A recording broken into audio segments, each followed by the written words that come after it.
Day 18, page 54 to 55. Edward, for lack of anything better to do, began to think. He thought about the stars. He remembered what they looked like from his bedroom window. What made them shine so brightly? He wondered. And were they still shining somewhere even though he could not see them? Never in my life, he thought, have I been farther away from the stars than I'm now. He considered, too, the fate of the beautiful princess who had become a warthog. Why had she become a warthog? Because the ugly witch turned her into one. That was why. And then the rabbit thought about Pellegrina.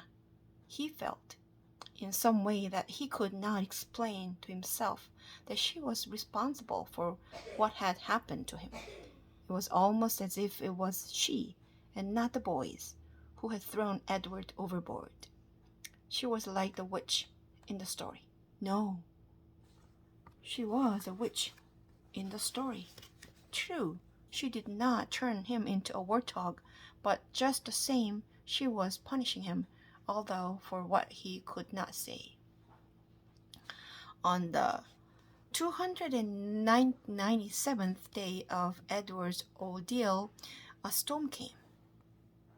The storm was so powerful that it lifted Edward off the ocean floor and led him in a crazy, wild, and spinning dance. The water pummeled him and lifted him up and shoved him back down. Help! thought Edward. The storm, in its ferocity, actually flung him all the way out of the sea, and the rabbit glimpsed, for a moment, the light of an angry and bruised sky. The wind rushed through his ears. It sounded to him like Pellegrina laughing, but before he had time to appreciate being above water, he was tossed back down into the depth.